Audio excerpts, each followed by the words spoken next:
Од Битола селото е оддалечено околу 30 километри. Ношмол со Битола се поврзува преку два патни правци, едниот води преку општинскиот и административен центар на општина Новаци,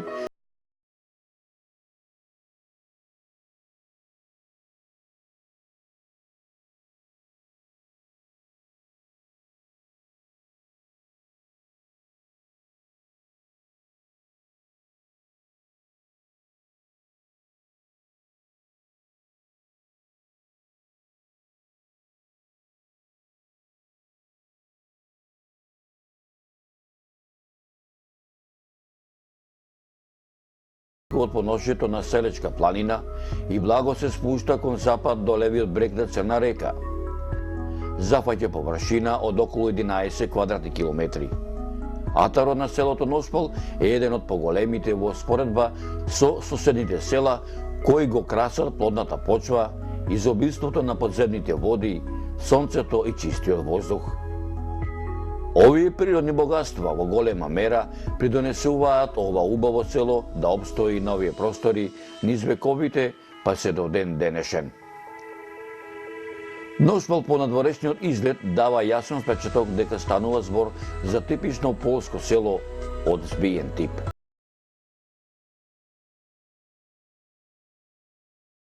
Куќите се групирани по мала, а поради земјоделско-сточарските потреби и рамниот простор од памтивека, сите куќи во селото имаат прилично големи дворови, кои во минатото биле оградени со високи јавлии и до 2 метри.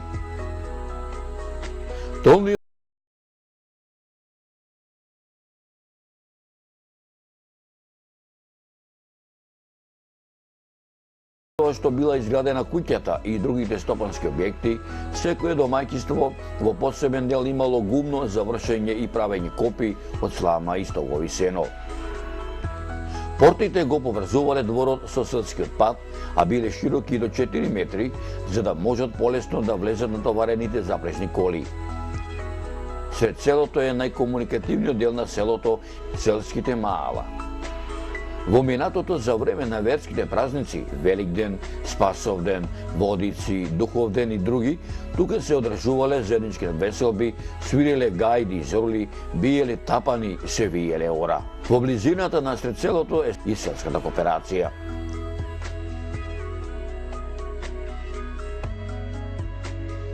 Од каде сте ви од овде, од Ношмол или? Не сум јас од Ношмол. Од кај си ти? Од Алинци, Битолска, од Алинци.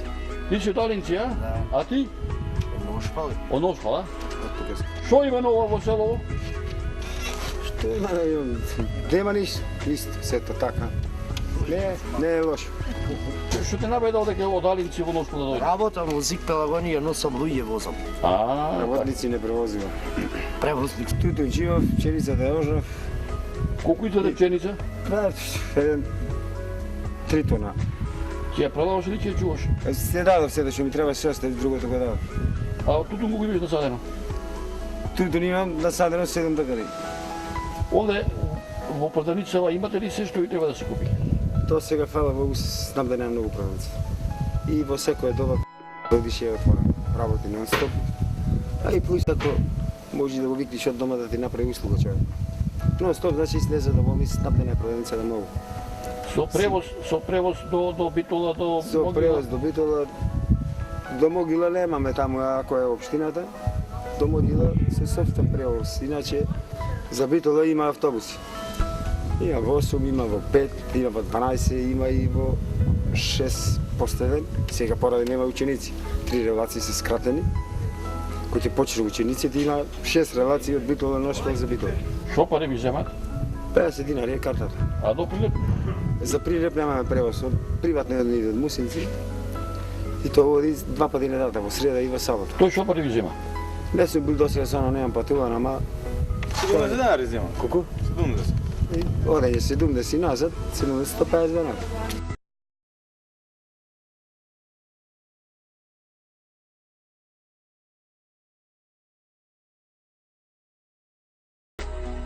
Посебна карактеристика на селото Ношмол, како типично земјоделско-сточарско село, му дава и чаирот, што се наоѓа на северната страна од селото.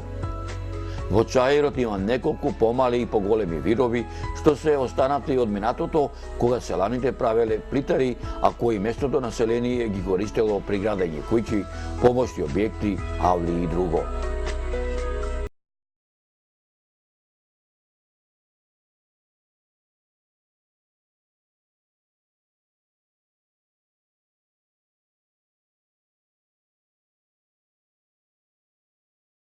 Од кога постои селото Ношпал, со сигурност не може да се каже. Имајќи ги во предвид историските податоци и откриените археолошки локалитети во Битолско-Прилепското поле, истите нестомнено ни укажуваат дека овој простор бил населен уште во античкиот период. Овде не е живото лош. Работаа луѓето доста. Порек има доста вработено, а ете музико во други фирми преку рек. Скоро младите се сите вработени, со убави, да речем така платички. Во рек што се претежно. А иначе дома работа многу. Си сејат, ти пресадат по хектар два, си има машиња нови, си купа, работа луѓето и во државно и во приватно. Селото не е толку забаталено, да речиш. Не е за мене. Врло добро е, многу добро. Секоја година кој трактор нов, кој кола, кој куќа да ќе прави целата и важно оди напредува селцето убаво да се од сега таму го сме здрави. Колку куќи има, колку жители? Па негде скоро 100, може нема полно, али тука негде приближно. Да е многу стоп. А има околу 360. може толку 400 и кусок члена негде. Може да. Мало големо. Иако атарот на селото Ношмал досега не е се уште археолошки доволно истражуван, видливите траги што зад себе ги оставило тогашното население зборуваат дека и на овие простори постоеле антички населби. Во минатото, кога науката била на многу ниско ниво, затоа устните преданија не случајно останале како една од можните форми да се пренесе доброто, корисното и интересното од постарите на помладите генерации. Легендите, иако не се некој сигурен историски извор, сепак представуваат зачувано сеќавање на луѓето за некој настан што постепено преминува во мит. А легендата вели вака: си биле тројца браќа кои сложно живееле во некое планинско село. Семејствата од година во година се зголемувале, решиле да ги напуштат родните огништа и да се населат некаде во некое поле каде што ќе имаат подобри услови за живење. Едниот се населил во денешното село Ношпал, другиот брат во селото Клепач, а третиот брат во селото Вашарејца. Сите тројца биле мајстори. Едниот брат бил ковач, Клепач, вториот варџија, а третиот бил Ношпал, калемар. И според тоа кој каде се населил, така и по нив го добиле имињата денешните три села Клепач, Вашарејца и Ношпал. Живем во Ношпал, а во Марул сум. На кого ти ни дојде овде да живееш во Ношпал? Да ти кажам, на 19, на 20 мала дојдов. А 33-та сум. Така. Како ти се викаше домајчинот? Овој што ми мој овде, Аха. Ѓорѓија. Ѓорѓија? Ја. Како те седа со свадба, бегалка?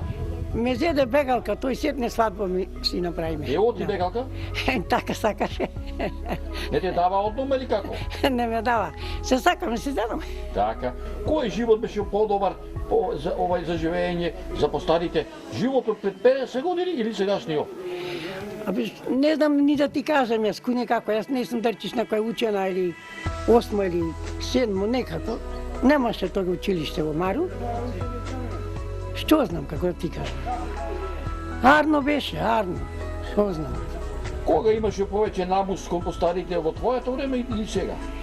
Абе, сега имаше и тога, и арно ми е и сега. Што знам како да ти кажам. Колку внучини имаш? Внучина? Е, Имам јас као од ќерка ми имам 3, ваму 2, имам. Една Прилеп седи и та 2 имам внучина.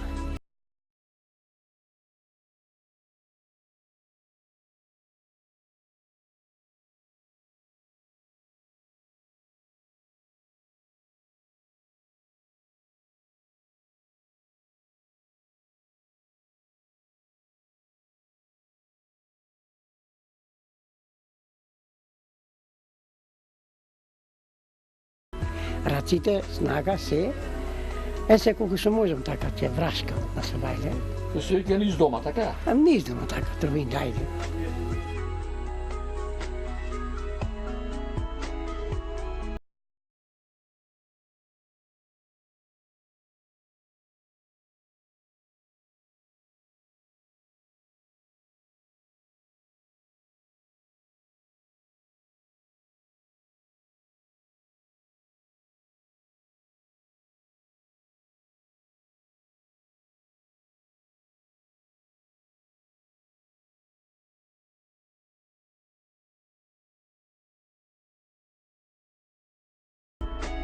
Историските исклучувања и воените действија во Пелагонија не ги одбегнале жителите од селото Носпал. Времето кога со овие краишта владеел кралот Волкашен и кралот Марко во многобројните легенди е опишено како време на благодет за народот кој живеел не само во Носпал, туку и пошироко. Но по потпаѓањето на овој крај во владение на Отоманската империја, кон крајот на 14. век, поточно речено, по погибијата на кралот Марко во 1395 година, во целокупниот живот на населението биле внесени големи промени. Носпал како населба се спомнува во првиот опширен пописен дефтер направен од турската администрација во 15. век, поточно во 1468 година. Селото било заведено под името Носпал. Во истиот дефтер, неговата местоположба била точно определена дека се наоѓа јужно од Прилеп, меѓу селата Клепач и Мусинци. Населението според пописот било целосно христијанско со 150 семејства и 8 нешенети. Покрај спомнатите податоци за Носпал, во документот било спомнато дека селото било Тимер на Хазир, син на Далбен и Касим, син на Халил. Освен спомнатиот попис од 1468 година, имаме податоци и за друг таков попис на населението извршен во 1568 година. Според вториот попис, селото Носпал имало 61 семејство, 4 вдовици и 115 неженети, или вкупно 436 жители, а во селото било регистрирано и едно муслиманско семејство. Османличката власт често пати правела разни отстапувања во врска со паќањето на даноците со цел да ја задржи рајата во спахиските поседи. Во случај на некакви елементарни непогоди, како суша, поплави, град или слично, кои биле главната причина на слабиот род на населението, им биле простувани даноците. Така во отоманските дефтери од 1805 година стои запишено дека на 25 мај 1805 година судот издал мура сале, односно наредба, со кое селото Носпал било ослободено од сите даноци на неодредено време додека економски не зајакне.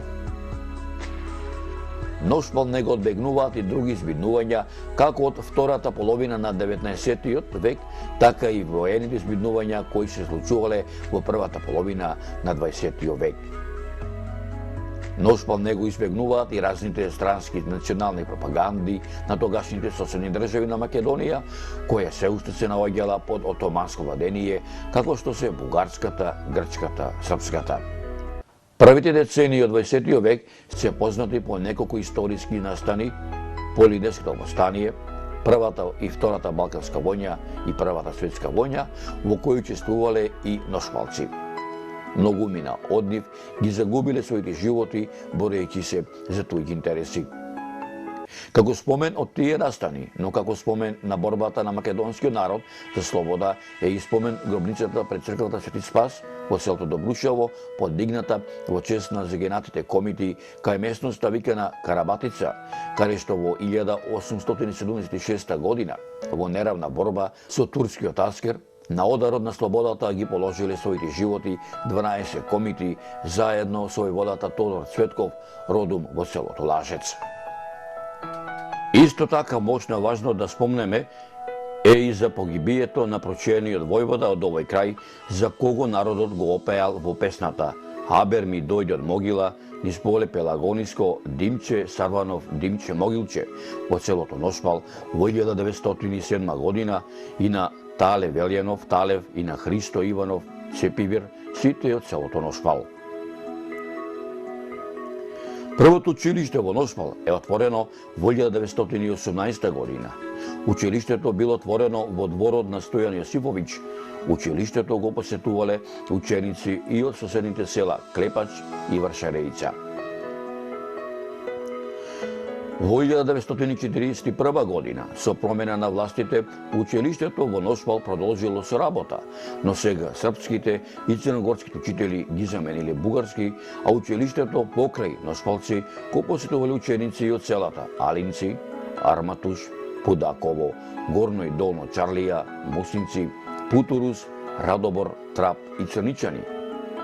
На 4 декември 1944 година во Ношпал за прв пат настава се слуша на мајчиниот македонски јазик.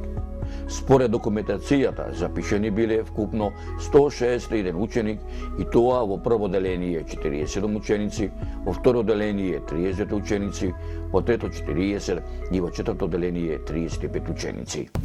Колку години имаш ти? 5. А ти? 5. Што сте вие двајца? Другари. Другари? Кај тојте сега? Кај мене. Кај тебе?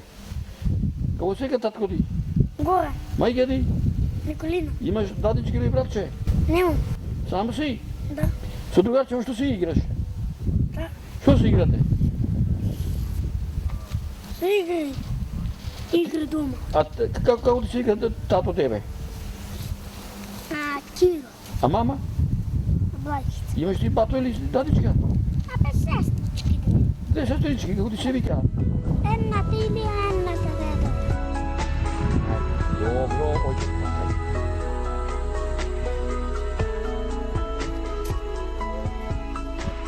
Верувањето во Бога кај жителите од Ношпал најверојатно постоело од давнешни времиња. Благодарение на отоманските дефтери од раниот период на отоманското владение, на овие простори можат да се откријат битни работи за Ношпал. Во тоа време во селото имало два попа, попот Никола и попот Богдан. Овие податоци ни даваат во право да констатираме дека и во тоа време во селото имало црква. Според овие пишени документи, дека во ова село првата црква, посветена на Свети Никола, била изградена во 1865 година. Природно-географските почвени услови од секогаш имале значајно влијание врз развојот на стопанството. Атарот на Ношпал, како дел од Пелагонија, располага со големи површини на плодна земја. Ова упатува на заклучокот дека стопанските активности што се одвивале уште од поодамна во селото биле поврзани со земјоделството и сточарството. Според кажувањата на постарите ношпалци, во 1928 година во Ношпал почнало да се меле жито. Во 1958 година во Ношпал, по поставувањето на струјата, Ламбе Илковски, родом од селото Варшареица, го вградува во постоечката мелница за жито првиот електромотор. Во 1963 година во Ношпал е изградена и првата влачарница. Денес човекот некако рака под рака со техничко-технолошкиот, со индустријскиот и стопанскиот развој, како да се оддалечи од хранењето со чиста и природна здрава исхрана и се премина на таа брза храна. Брзата храна практично е соодветна на оваа динамика во која денес живееме. Меѓутоа, во светот тренд е произведувањето на природна, чиста, здрава исхрана и тоа произведување може да биде и доходовно ако правилно и искрено му се пристапи. Природната исхрана, здравата храна е најголемиот дар од природата, кој дар ние треба да знаеме да го цениме, да го почитуваме и да го користиме наменски. Ако храната ја замислиме како превентива и како лек, тогаш ние сами можеме да си го направиме нашиот живот посреќен, поквалитетен и подолг. Во природната храна нема ништо специфично освен што е исврено она што е неприродно, она што е штетно, она што е вештачко. Значи, денес во маркетите храната се третира да има што подолг век на траење. Колку подолго стои во фрижидерите, храната ги губи витамините. Природната исхрана има предност во тоа што е произведена по природен пат. Без адитиви, без инсектициди, без пестициди, без вештачки бои и вкусови, хормони за брзо растење и така натаму и храна што не е генетски модифицирана. Со еден збор, значи треба да им се верува на изворите кои што ја даваат таа природна храна. А токму во тој контекст сакам да повторам дека ваквите средини се идеално место каде се произведува таква природна, еколошка и здрава исхрана. Би сакал да потенцирам и тоа дека Пелагонија е најголемата житница во Република Македонија. Во нашава Пелагонија со векови наназад се произведувала чиста, здрава храна и тоа била една од основните причини што нашите предци живееле долг живот по 80-90 години, па некои ја поминувале и 100-та година. И ова нека биде една порака до идните генерации да произведуваат ваква храна за да си го продолжат својот век на живење. На моветот му нема крај. Кога напуштаме селото Носпал, ги оставаме мештаните до ова село да си го оживее својот живот со едно ветување дека пак ќе дојдеме, само Господ да ни даде здравие и на носпалци и на сите нас.